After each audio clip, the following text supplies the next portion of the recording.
The prophet Micah spoke these words. It has been told to you, O man, what is good and what the Eternal One demands of you. Only to do justice, to love kindness, and to walk humbly with your God. We are here today to mourn for a rabbi and a teacher among the people Israel. We are here to mourn for the beloved spiritual leader of this congregation, for a man who brought generations of people closer to God, closer to Torah, seekers and skeptics, activists and artists, young children who loved his stories, adults who were inspired by the strength of his convictions, teenagers who were drawn in by his candor, by his willingness to question and to hear their questions. We are here today to mourn for a beloved father to Shelley and to Lisa, a beloved father-in-law to Harry, a beloved grandfather to Tali, and for 65 years, the cherished husband of Edna of blessed memory. We are here today to mourn for a man of the prophets, by which I mean both a man who studied and taught the words of the ancient prophets and who made them come alive, but also for a man who followed in their footsteps, unafraid to call out the injustices he saw in the world around him, inspiring his community with a bold, a gorgeous vision for the world as it should be, and leading the way to that vision with the everyday work of peacemaking and bridge building. Over the 8 years that I've had the privilege of serving this pulpit, I have heard so many of you describe the ways that Rabbi Cohen drew you into Jewish life, changed the way you thought about the world, built this community, and made this world a better place. Over the past few days, memories and notes have been pouring into my email inbox from current and former members of this congregation, filled with love, admiration, and so many sweet memories. Listening to all of these stories, I found myself thinking about the prophet Micah's famous words and how fittingly they described Rabbi Cohen's legacy. He was a man who fought for justice. He was a kind man and a gentle man. And despite all of his many accomplishments, he was also, of course, a humble man, unassuming, always focused on serving others, not himself. I was thinking how remarkable it is that these ancient words of the prophet Micah so fittingly describe Rabbi Cohen's legacy, when I realized that these same words of Micah also happen to be the Haftarah reading for this week. We are burying Rabbi Cohen during the 1 week of the year when these words from Micah are chanted in synagogues around the world. Higid lecha Adam matov u'Adonai doresh mimcha ki im asot mishpat ve'ahavat chesed ve'hatznea lechet im Elohecha. It has been told to you, O man, what is good and what the Eternal One demands of you. Only to do justice, to love kindness, and to walk humbly with your God.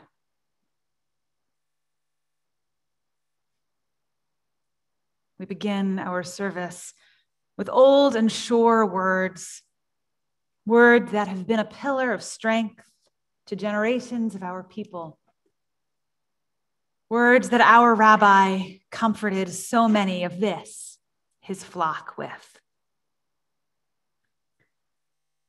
Psalm 23.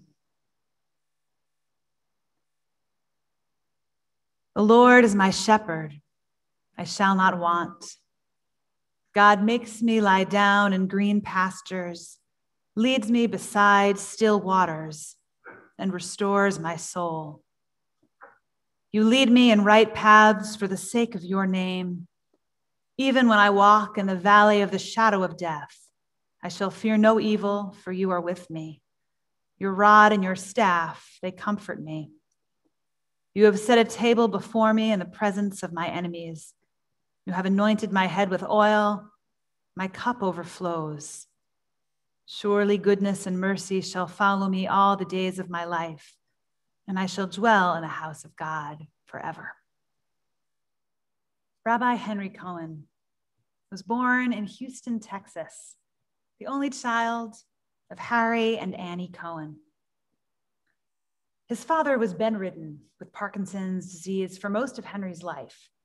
And so growing up, he spent most of his time with his mother, with his nanny, with a dog named Patrick Henry, and with his beloved first cousin, David. Every Shabbat, he traveled with his family to Galveston, Texas, where his grandfather, also named Henry Cohen, was the rabbi. The elder Rabbi Cohen, a prominent leader who was once described in the New York Times as one of the 10 foremost religious leaders of the time in the country, renowned for his service to the needy, Jewish and not. The younger Rabbi Cohen, whom we memorialize today, would later write a biography about his grandfather entitled Kindler of Souls, after the words that the famous Rabbi Stephen S. Wise used to describe him. His grandfather had a huge influence on Henry's life, as did Henry's uncle, Rabbi Ephraim Frisch, who served as a rabbi in San Antonio, Texas. Both the elder Rabbi Cohen and Rabbi Frisch were outspoken voices for social justice, even though that was not easy to do in Texas at the time. And their moral courage shaped the rabbi that the younger Rabbi Cohen grew up to be. From his childhood on, Rabbi Cohen, Henry, was a brilliant student. He graduated from the University of Texas at a young age and went on to receive rabbinical ordination from the Hebrew Union College in Cincinnati, as well as a master's degree in the philosophy of education from the University of Chicago. At the Hebrew Union College in Cincinnati, his best friend, Rabbi Hirsch Cohen, remembers seeing the gangly fellow student on the first day and not realizing until they started to play that this bookish-looking fellow student would actually be one of the best baseball players in their Hebrew Union College informal team. But he then soon came to see that his good friend Henry was one of the top students at HUC. No one could surpass his intellectual prowess, Hirsch remembered. And he was also known during his years in Cincinnati for his civil rights activism. He, together with his good friend and classmate, Rabbi Michael Robinson of blessed memory, Henry and Michael organized rabbinical students for sit-ins at the segregated counters at Woolworth in Cincinnati. After ordination, Rabbi Cohen, newly ordained, served as an army chaplain in the Korean War. And yet, as he often described to his daughters, he refused to deploy until a peace treaty was signed. After serving in the US Army, he served his first pulpit in Great Neck, Long Island, New York. And it was during those years when he served in New York that his father died and Henry returned home into Houston. While he happened to be in Houston, a friend called and asked him if he would do him a favor. Would Henry be willing to go with him on a double date? The friend was going out with an Israeli woman who was visiting in town, and the friend was worried that he wouldn't be able to speak to her since he didn't know Hebrew. Little did he know how little Hebrew Henry spoke at the time. Little did he know that the woman was quite fluent in English. But language barriers or not, the young rabbi and the young Israeli hit it off. Edna was taken with Henry right away. And Henry was smitten not only by how cute Edna was, but also by how tough she was and how genuine she was. She wasn't impressed by anything phony. They realized they would both be back in New York soon, so they continued dating there. And the rest, as they say, is history. For 65 years, they were together, whether traveling the world or having Shabbat dinner at home. Edna was the rock of Henry's life. He called her the general, maybe a reference to the fact that her rank in the Israel Defense Forces had been higher than his rank in the US military. Or maybe it was a description of how his wife made sure that everything happened in their household. She was the one who ran it. Henry had a big influence on Edna. She adored him and respected him. In their years raising a family together, Edna was fiercely loyal to Henry and his work as a rabbi, proud of all that he did for the congregation and for social justice. In their later years, as Henry's health declined, Edna devoted herself to his care, making sure that he never stayed home for too long, cooking meals she hoped he would like, baking his favorite cake every week. Together, they raised 2 daughters, Shelley and Lisa. As a father, Henry was serious. When he was working on writing or practicing his sermon upstairs, his daughters knew they had to be quiet, or else Edna would remind them to stop making noise, to stop playing their records. It wasn't always easy having a father whose focus was on the wide world, on the community, on the congregation. But in addition to his serious rabbi side, Henry was also a fun dad. He bonded with his daughters over sports, playing baseball, shooting baskets in the driveway, and more than anything else, cheering for Philadelphia sports teams. Becoming a grandfather to Tali was one of the true joys of his life. And he loved writing and singing silly songs with her and the whole family. Music, many of you may know, was always an important part of Henry's life. Like his grandfather, he loved Gilbert and Sullivan, as well as the music of Cole Porter, Billie Holiday, and Alice Faye. He even composed his own songs, serious songs in addition to the silly songs for his family. And he once even had the opportunity to play some of his repertoire for a music producer who considered publishing them. Edna and Henry lived in Great Neck, New York as newlyweds. But soon they moved to Champaign-Urbana, Illinois, where Henry was appointed to serve as the rabbi for a town and gown congregation there. It was in Illinois that their first daughter, Shelley, was born. Henry and Edna loved living in Illinois, in part because it gave them the opportunity to live near Henry's best friend from rabbinical school, Rabbi Hirsch Cohen, who came to serve as the Hillel rabbi in town, together with his wife, Claudia. The family's friendship would be among the most important of Henry and Edna's life, sustaining both of them through many years, supporting each other in their professional work, vacationing together in Cape Cod. But Henry's passion for social justice and for racial justice in particular made him yearn to serve a pulpit beyond the cornfields, where he could work with a more diverse community of neighbors. So when a congregation called Beth David in Winfield, Philadelphia called, it seemed like the right match of a congregation. And indeed it was. He served the congregation for 29 years, from 1964 until 1993, when he became appointed as our Rabbi Emeritus. Beth David today is Rabbi Cohen's living legacy. The congregation reflects Henry's identity, his Hamishness, warmth, and friendliness that existed side by side with an intellectual ferocity and passion. Our Rabbi Emerita, Susan Levy, remembers the story of the first week she came to work here, when, fresh from a congregation in the city, Rodef Shalom, she came to work in a suit. Rabbi Cohen, she remembers, looked her up and down and said, "That's not how we dress at Beth David." And indeed, although Rabbi Cohen took the world quite seriously and took the message of the prophets quite seriously, he encouraged his congregation never to see themselves too seriously.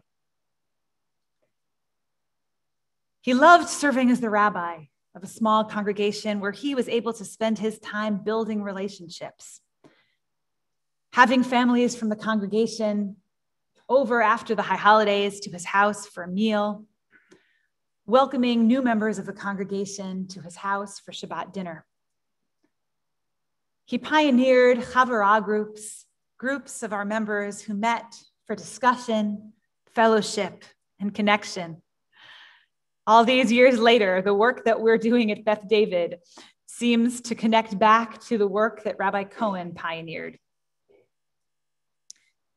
He had a passion for interfaith inclusion. He was at the vanguard of what in its time was taboo in many Jewish circles, but now is seen as such an important tenet of Reform Judaism, welcoming interfaith families and our wider Jewish circle, extended families, all into the warmth of our Beth David family, and knowing that interfaith families make our community stronger. Rabbi Cohen found time to write several books, including Why Judaism? What's Special About Judaism?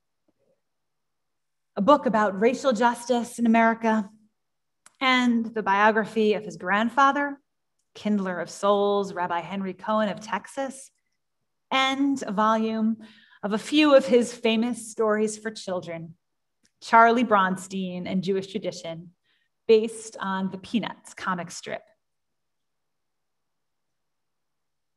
His legacy at Beth David was, of course, a legacy of social justice. Just as an HUC student, he organized those sit-ins, so too did he rise to the occasion to meet the needs of the issues that he faced when he found himself as a rabbi in Winfield. He fought white flight and worked for the integration of that neighborhood with all of his spirit. He founded a bicultural Black Jewish preschool at Beth David, the only one I've ever heard of. Even when the congregation moved to Gladwin, seeing that the Jewish community had entirely left the Winfield neighborhood, except, of course, for Rabbi Cohen and Edna, who continued living there among their cherished neighbors, including later the subsequent Philadelphia mayor, Michael Nutter, who was his next door neighbor. They emphasized the importance, even when we moved here, of maintaining the values that were at the core of this congregation. As Henry quipped one time, we will never be one of those congregations where the big donors get the fancy seats in the back. Rabbi Cohen was one of the leading voices in the Philadelphia religious community opposing the war in Vietnam and speaking out for peace. He organized his colleagues of all faith to speak out against the war, even though it didn't necessarily win him too many friends in his congregation. It wasn't an easy position to stake out, but Rabbi Cohen never believed in taking the easy path. He fought for Soviet Jewry and for the freedom of our Cantor Emerita, Cantor Lilia Kazansky's family. He traveled there and helped to win her family's freedom. He was an outspoken voice for peace in the Middle East, participating in a delegation that traveled to Lebanon and Israel of interfaith colleagues from the Philadelphia area. He stood up for the rights of refugees, organizing sanctuary here in the congregation for refugees from Latin America. And when our reform movement asked congregations to adopt refugees who were part of the Southeast Asian Boat People refugee group, Rabbi David Saperstein, the leader of our reform movement, social justice activists, reminded me that Rabbi Cohen was one of the first rabbis in our whole region who took him up on that program, responded by having Beth David adopt a family who he even welcomed into his own home, inviting the family's children to play in the backyard with his own children. Finding himself in suburbia, he helped to organize IHN, the Interfaith Hospitality Network of the Main Line, a network of suburban congregations in our area who provided housing, job training, and support to homeless families in our neighborhood, welcoming them right into our own building. And IHN continues to thrive today, supporting homeless families in our building and in other houses of worship.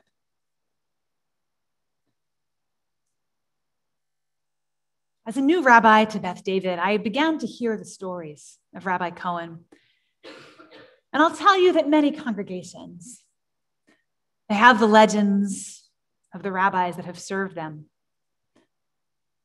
Sometimes the legends are dear to a few people.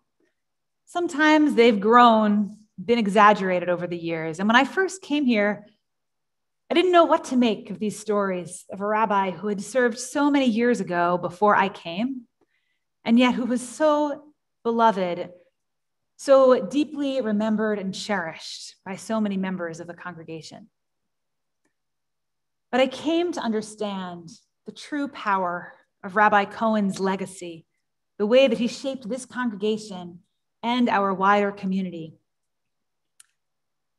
When I think less than a year into my arrival at Beth David, I attended a meeting of clergy from around the Philadelphia area who had come to think about how we could organize for marriage equality in Pennsylvania. At that point, the rights of LGBTQ Americans were still subject to state law. Federal law had not yet made marriage equality the law of the land. And so a small group of clergy in Pennsylvania and in the Philadelphia area were working to make marriage equality a reality. So I attended a small meeting that one evening, and we went around the table, all the clergy who were there, introducing ourselves and what communities we represented. And when I said that I was from Beth David Reform Congregation, I saw that a young African-American pastor across the table looked at me with surprise. And when the meeting was over, when there was a break in the meeting, she came up to me and she said, "Beth David in Winfield?" "Yes," I said. "Well, now we're in Gladwin, but we are the same Beth David in Winfield. That's where we were founded. And our congregation moved to our current building years ago." "Beth David," she said to me. "And Rabbi Henry Cohen?" "Yes," I said. My mother used to talk about him," she said to me. She remembered him and his influence. She remembered the way that he worked with us. He was our friend and our partner in the neighborhood. Those are the seeds that are planted by a life of justice, of kindness, and of humility. The kind of seeds planted for justice that bear fruit years later. His memory will be a blessing